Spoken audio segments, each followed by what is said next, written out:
Aliko Dangote, the richest black man on earth, worth over $13.5 billion according to Forbes, while Bloomberg Billionaires Index estimates his wealth at $15.7 billion. Whichever the case, he is still richer than Lionel Messi, Kanye West, Cristiano Ronaldo, Michael Jordan, Donald Trump, and Jay-Z all combined. Yet, you may not have heard much about him if you live outside Africa. He lives not like a billionaire, he is just Dangote. One day I went to a bank.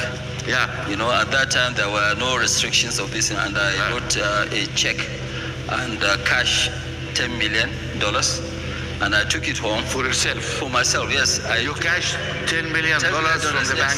Yes. Yes, and took it? I put it in the boot of my vehicle, and I went home, and I opened it, and I look at 10 million, I said, okay, fine, now I believe I have money.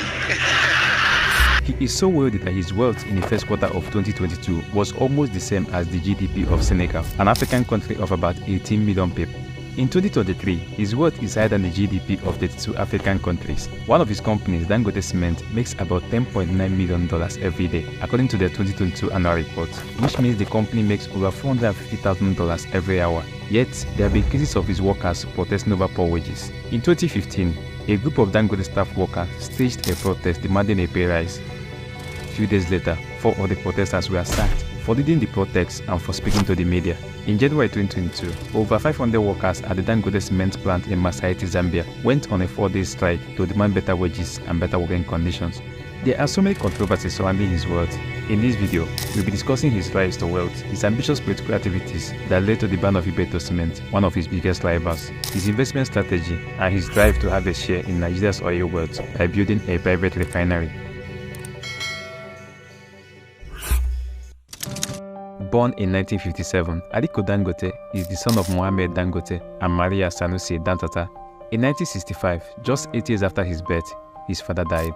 His father, Mohammed Dangote, was a business associate and in-law of the Dantata family. Through his mother, Aliko is the great-grandson of Alhassan Dantata, the richest person in West Africa at the time of his death in 1955. Alhassan Dantata was a trader in kola nuts and groundnuts, and he was also a distributor of European goods. He supplied large British trading companies with raw materials and also had business interests in Ghana, which was known then as Gold Coast. In 1929, when the Bank of British West Africa, which is currently known today as First Bank of Nigeria, opened a branch in Kano, Dantata deposited 20 camelos of silver coins into his account with the bank. This is just like you going to a bank with 8 bullion vans filled with your money. Shortly before his death, while declaring his wealth to his family, he pointed to 16 groundnut pyramids in Kano and said, "These are all mine." A groundnut pyramid is a stack of about 15,000 bags of groundnut packed in the shape of a pyramid. Alhassan Dantata had 60 of those groundnut pyramids. All these were the motivation the young Aliko Dangote got from his great-grandfather's story. Dangote once said, "I can remember when I was in primary school, I would go and buy cartons of sugar and I would start selling them just to make money. I was so interested in business even at that time." At the age of 20 in 1977, after graduating from Al-Azhar University, Egypt, where he studied business, Aliko Dangote joined his uncle in trading commodities in Kano, Nigeria. That same year, Dangote relocated to Lagos to build his own company. Dangote received a 500,000 naira loan from his uncle to begin trading in commodities, including cement, as well as other agricultural goods like rice and sugar. With the 500,000 naira loan, Dangote started his cement trade in 1978. The venture quickly became successful and turned into a cash cow. One thing that I'm very, very proud of is that I did not inherit any money from my father. I built everything from scratch to where I am. So your father died when you were relatively young? Yeah, he died when I was 8 years old. So he didn't leave in his will a large amount of money for you?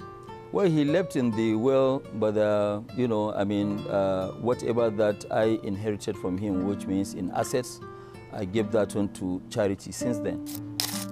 If Dangote did not inherit any money from his father, how did he make so much money in a space of just a few years? How did he grow from just a fresh university graduate to becoming the richest black man on earth? Let's take a look at one of those shady things that happened.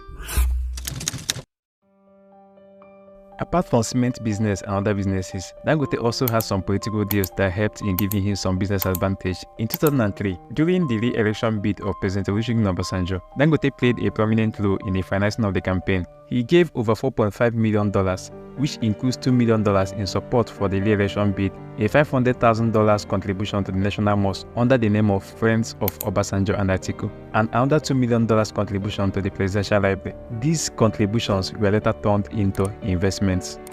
A few years after the campaign contribution, Dangote Cement filed a petition against Ibeto Cement, one of its major competitors in the Nigeria cement market. In the petition, Dangote Cement alleged that Ibeto Cement was enjoying an unfair advantage by reducing its tax exposure on bulk cement imports to 5% only. Dangote Cement claimed that such an unfair advantage contravenes a presidential directive that ordered importers to pay 20% import duty and 5% value-added tax. In return, President Olusegun Obasanjo issued a directive that Ibeto was not allowed to import cement until he provided proof of his investment in local production.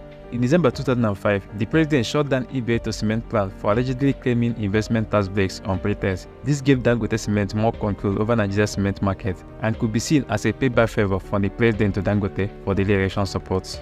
But a few years later, in 2007, when late President Umar Musa Yar'Adua succeeded the Obasanjo administration, following the 2007 Nigeria general election, Ibeto Cement applied for import allocation, claiming to have met the stipulated conditions the Obasanjo administration earlier demanded. The company was then granted an allocation of 1.5 metric tons of cement per annum at 5% import duty and tax-free under the backward integration policy. On account of this, Dangote Cement petitioned President Yar'Adua, alleging an unfair advantage. The president then directed all cement importers to operate under the same concessions, stating that Dangote's petition against Ibeto was anti-competitive, meaning that Dangote wanted a monopoly in cement.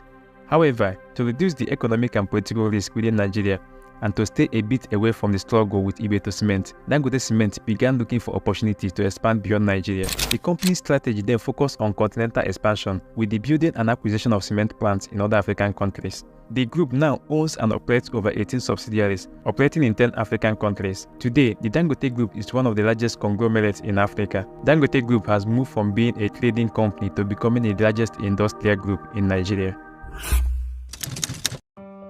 Dangote is the founder, chairman, and CEO of Dangote Group. The Dangote Group comprises Dangote Cement, Dangote Sugar, Dangote Flour, Dangote Salt, Dangote Pasta, Dangote Logistics, and now Dangote Oil and Gas. Dangote Cement is the largest cement production company in Africa, while Dangote Sugar is the largest sugar refinery in West Africa and the third largest in the world. Dangote Sugar dominates the sugar market in Nigeria and is the main supplier of about 70% of sugar used by Nigeria beverage companies and breweries. The newly constructed Dangote Oil Refinery has the capacity of refining 650,000 barrels per day. This Dangote Petroleum Refinery has the world's largest pipeline infrastructure at 1,100 kilometers and handles 3 billion standard cubic feet of gas per day.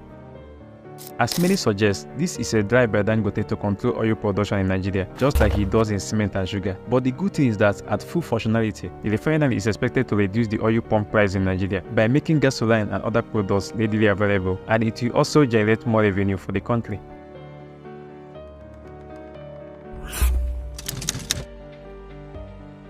In an interview with Al Jazeera News, Aliko Dangote explained, "We are not like other Africans who keep most of their money in the bank. We do not keep money in the bank. We fully invest whatever we have and we keep on investing." In 2022, Dangote Sugar recorded a 148% annual profit increase, while Dangote Cement recorded an after-tax profit of 32% increase. In total, with regard to its 2022 audited financial report, Dangote Cement recorded an annual revenue of about $3.857 billion, which was a 17% increase compared to what the group earned in 2021. Currently, Dangote Cement makes annual revenue of about $4 billion. It is expected that Dangote Group's annual revenue will reach $30 billion in 2 years, which will be boosted by earnings from a new oil refinery and petrochemical plant. Today, we have a company that has revenues of $4 billion. In the next 2 years, we will have a company that will have a revenue of about $30 billion. His investment strategy has always been to invest everything you have, but you should know what you are investing in, understand the business. If you are going into any business, you must understand the business A to Z. You must know that business.